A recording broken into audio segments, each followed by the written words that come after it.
Bienvenidos a nuestro 17º día de ayuno y oración Templo Belén 2024.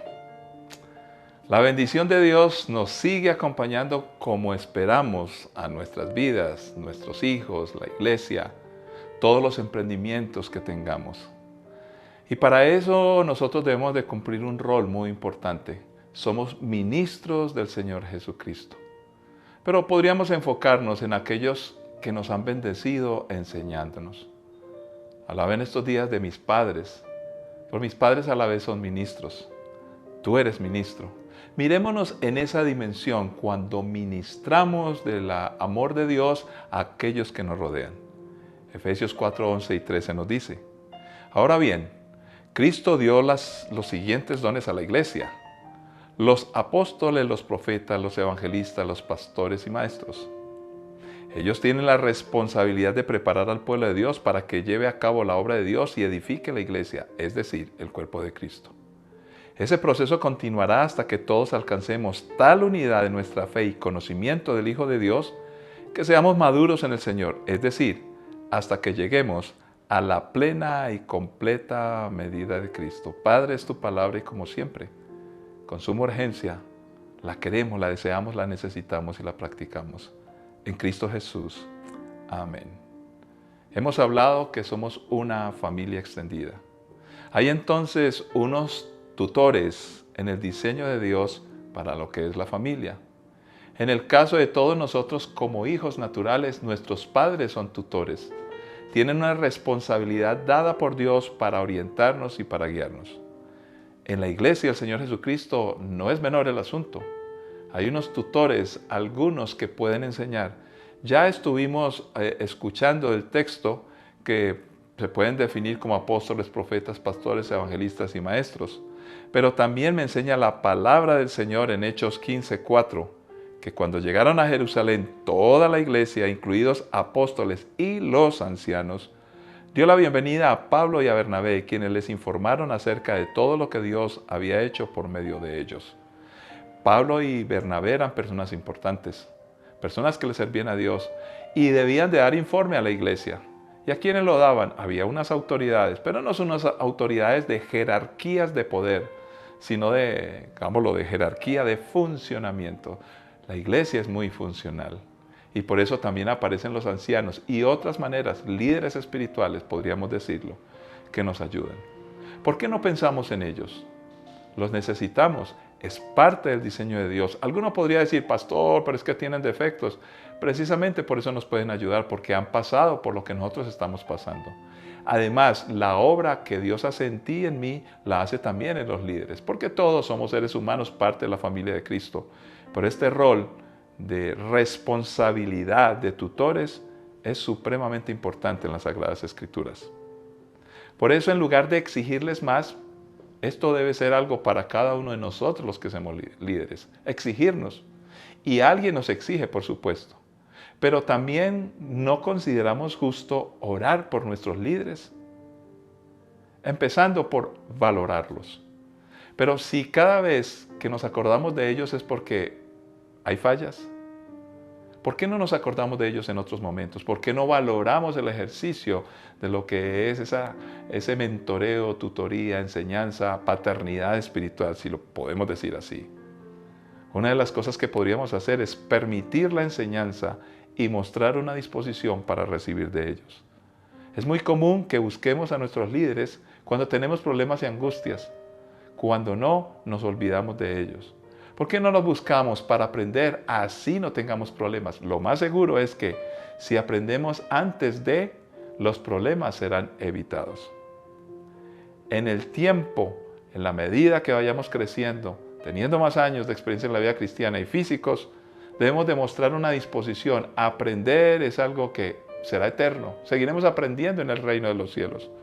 Por eso valoremos a aquellos que nos enseñan. Mateo 10, 5 al 8 nos enseña: Jesús envía a los 12 apóstoles con las siguientes instrucciones: no vayan a los gentiles ni a los samaritanos, sino solo al pueblo de Israel, las ovejas perdidas de Dios. Vayan y anúncienles que el reino del cielo está cerca.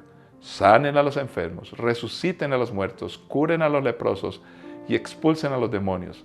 Den tan gratuitamente como han recibido. Cuando estudiamos este pasaje o lo leemos, encontramos que los hombres y mujeres de Dios hacían señales, milagros, prodigios, echaban fuera demonios, sanaban gente. ¡Uy, qué poder! Pero este texto, después de semejantes eventos o demostraciones maravillosas de respaldo de Dios, advierte: den de gracia como han recibido de gracia. En otras palabras, aquí vienen las respuestas porque hoy no vemos muchos milagros, señales y prodigios. Queremos verlos, queremos practicarlos, pero no recibimos de otros. Esta gracia, a lo cual literalmente se refiere el pasaje, de hacer todas estas cosas en nombre de Dios, vienen por lo que Dios nos da y Dios también da por medio de sus siervos. Es una transmisión de paternidad espiritual, de responsabilidad. Por eso nuestros líderes nos transmiten esto, nos enseñan para que nosotros, aprendiendo, podamos dar a otros. Y entramos rápidamente hoy en lo más práctico, porque esto no es un asunto de teorías o de expresiones religiosas, litúrgicas, va mucho más allá de ello. Es sencillamente algo que se debe hacer permanentemente. Santiago 5, 13 al 16 nos dice: ¿alguno de ustedes está pasando por dificultades? Que ore. ¿Alguno está feliz? Que cante alabanzas. ¿Alguno está enfermo? Que llame a los ancianos de la iglesia para que vengan y que oren por él y lo unjan con aceite en el nombre del Señor. Una oración ofrecida con fe sanará al enfermo, y el Señor hará que se recupere, y si ha cometido pecado será perdonado. Confiésense los pecados unos a otros y oren los unos por los otros para que sean sanados. La oración ferviente de una persona justa tiene mucho poder y da resultados maravillosos. A veces con tristeza tengo que aceptar, muchos de nosotros, los creyentes, nos quejamos cuando estamos en problemas y tenemos la tendencia a decir: nadie se dio cuenta, nadie me llamó, nadie se preocupó. Pero yo te hago una contrapregunta. Como dice la palabra, ¿tú llamaste a los demás para que te aconsejaran, para que te ayudaran antes de meterte en problemas, antes de estar en dificultades? A veces nosotros somos tan individualistas, nos aislamos de los demás. Y por supuesto, los demás son tan humanos como nosotros. Ellos no se van a dar cuenta si no estamos cercanos a ellos. Por eso no nos quejemos de que no estén pendientes de nosotros. Cumplamos con lo que a nosotros nos toca, es llamar a los ancianos. A los que son ancianos yo siempre les enseño al liderazgo, pues tú no debes esperar a que te llamen, ve y búscalos. Pero aquí estamos hablando en el sentido de entender el valor y la importancia de aquellos que son nuestros líderes espirituales, los pastores, todos aquellos que Dios ha formado para bendecirnos a todos nosotros. Lo práctico es, busquémoslos. Y vamos a encontrar restauración. Podemos hablar acerca de nuestros problemas, aún de nuestros pecados, no para que los perdonen, para que nos ayuden a superar todas las dificultades. ¿Qué desafío nos queda? Hebreos 13, 17. Obedezcan a sus líderes espirituales y hagan lo que ellos dicen. Su tarea es cuidar el alma de ustedes y tienen que rendir cuentas a Dios.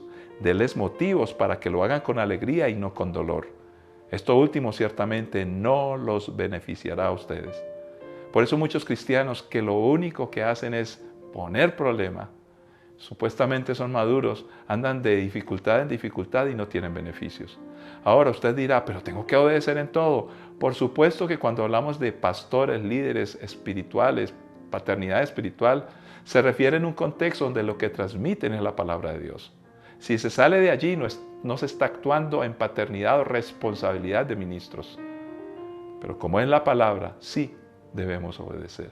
Que Dios nos ayude y oremos por nuestros ministros, por aquellos que nos bendicen. Padre Santo, para siempre es tu misericordia, Dios. Gracias por nuestros pastores.